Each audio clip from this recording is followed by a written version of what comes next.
22 जून 2013 को छिंदवाड़ा जिले में अटल ज्योति योजना का शुभारंभ करने के लिए प्रदेश के मुखिया शिवराज सिंह चौहान यहां पर आ रहे हैं। आइए इस संबंध में जिले के कलेक्टर श्री महेश चंद्र चौधरी जी से करते हैं कुछ बातचीत।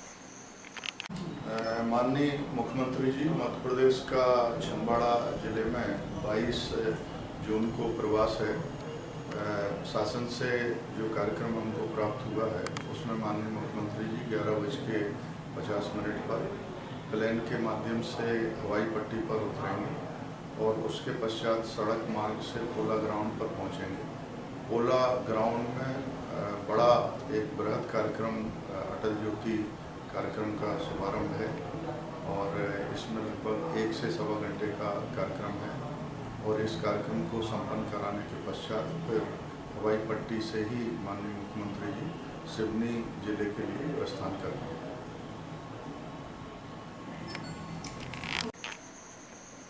ऐसा अनुमान लगाया जा रहा है कि लगभग 60 से 70 हजार करीब जनता यहाँ पर कार्यक्रम मंच के आसपास एकत्रित होंगी।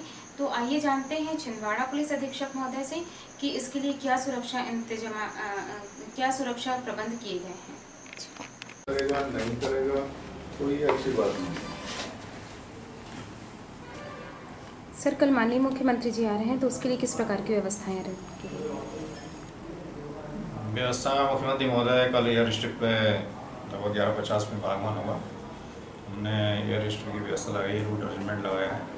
अभी पोलो ग्राउंड पे अटल ज्योति का उद्घाटन करेंगे, शुभारम्भ करेंगे। पोलो ग्राउंड पे व्यवस्था है, आम सभा की व्यवस्था है। जो हमने VIP गेट बनाया है, माननीय मुख्यमंत्री महोदय उनका कारपेट उससे प्रवेश करेगा। बैंक के सामने वाला गेट है, आम जनता के लिए उसको रखा गया है। स्टेट बैंक के सामने जो छोटा गेट है वो भी आम जनता के लिए है और मुख्य द्वार जो गेट नंबर 3 है वो आम जनता उससे एंट्री लेगी। बाहर के सामने एक छोटा गेट बना हुआ है जहाँ से जनप्रतिनिधि, पत्रकार बंधु ये लोग वहाँ उससे प्रवेश करेंगे। जो चारों ओर से वो अपने गांव से लोग आएंगे, ट्रैफिक आएगा, ट्रैफिक की हमने उसमें व्यवस्था की है। पाटना, सोसर, लोधी, खेड़ा उस साइड से आने वाले वाहनों के लिए चर्च गेट के सामने साईं मंदिर के पास हमने पार्किंग व्यवस्था की है। पिछुआ मोखाड़ ब्लॉक से आने वाले वाहनों के लिए चर्च के सामने मैदान पर व्यवस्था की गई है। समस्त जनप्रतिनिधि पत्रकार गण हैं, उनके वाहनों को श्रीनाथ स्कूल मैदान परिसर में व्यवस्था की गई है। परासिया, जुन्नारदे, तामिया, दमुआ ब्लॉक उस साइड से जो पब्लिक आएगी कलेक्ट्रेट के सामने मैदान पर व्यवस्था की गई है।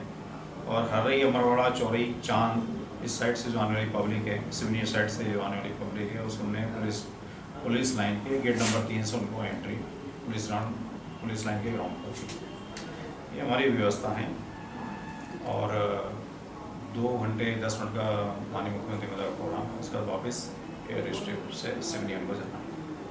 सर, कांग्रेस के लोग शायद कुछ अपोज करने वाले हैं, ऐसा सुनने में आ रहा था, तो क्या इसके लिए कुछ विशेष व्यवस्थाएं की गई हैं? अब एक्स्ट्रा व्यवस्था हमने की है। कांग्रेस लोगों का तो हमने अभी वैसे सुना नहीं है, लेकिन हमारी व्यवस्थाएं हैं। मेघा पटकर जी का जरूर सुन रहे हैं कि वो आ रही हैं।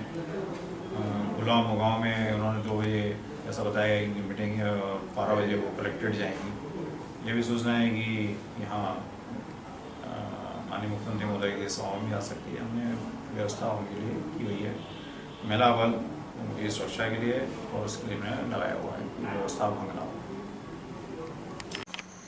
ऐसा अनुमान लगाया जा रहा है कि मुख्यमंत्री के आगमन के साथ ही 22 जून को श्री मेधा पाटकर जी का भी आगमन हो सकता है यहाँ पर। और साथ ही ये भी बताया जा रहा है कि अगले माह यानी कि जुलाई में अन्ना हजारे जी भी यहाँ पर आ सकते हैं और इन सबके तहत सुरक्षा इंतजामातों को लेकर के धारा 144 लागू की गई है छिंदवाड़ा जिले में। तो आइए इस संबंध में हम जानते हैं आराधना भार्गव जो कि एडवोकेट हैं, उनसे न्यूज़ फॉर इंडिया TV की एक खास वार्ता हुई। जानते हैं उनसे कि वो क्या कहती है इस बारे में। कल 22 जून को मुख्यमंत्री श्री शिवराज सिंह चौहान जी भी आ रहे हैं और साथ में मेधा पाटकर भी आ रही हैं और साथ में धारा 144 भी लागू की गई है। तो इस संबंध में आप क्या कहना चाहेंगे? कल मुख्यमंत्री जी आ रहे हैं। धारा 144 में 5 या 5 से अधिक व्यक्ति किसी जगह पर इकट्ठे नहीं होंगे, और अगर इकट्ठे होंगे तो उन्हें धारा 144 के उल्लंघन के अंतर्गत गिरफ्तार किया जाता है। ये प्रोविज़न है। तो मुख्यमंत्री जैसे ही आए उनको गिरफ्तार करना चाहिए प्रशासन को, क्योंकि एक साथ इस देश में कानून सबके लिए बराबर बना है। कल लगभग 50,000 जनता पोला ग्राउंड में इकट्ठी हो रही है। अटल ज्योति अभियान के तहत सुबह 10 बजे प्रोग्राम रखा है। कल मेधा पाटकर जी आ रही है, कोई प्रदर्शन नहीं है, सिर्फ भूला मोहगांव में किसान इकट्ठे होंगे, क्योंकि पेंच व्यावर्तन परियोजना और अदानी पावर प्लांट के खिलाफ हमने ग्रीन ट्रिब्यूनल में मुकदमा दायर कर रखा है, जिसमें मेधा पाटकर जी, मैं और कुछ किसान ने ये पिटीशन को पेश किया है। 1 जुलाई को ग्रीन ट्रिब्यूनल में केस लगा हुआ है। वहाँ पर इन्होंने कहा है कि कुल 2000 पेड़ इस डूब प्रभावित क्षेत्र में प्रभावित होंगे। तो इस बात को देखना कि भाई क्या 31 गांव में कुल 2000 पेड़ हैं। फिर उन्होंने कहा कि हमने ये बांध का काम सन 86 से शुरू किया है। तो इस बात को देखना कि भाई जब हम लोग कंप्लेनेंट हैं, हमने केस दायर किया है, तो बट नेचुरल है कि हम जाकर वहाँ पर देखेंगे। तो ऐसी कौन सी स्थिति निर्मित हो गई कि धारा 144 लगानी पड़ी।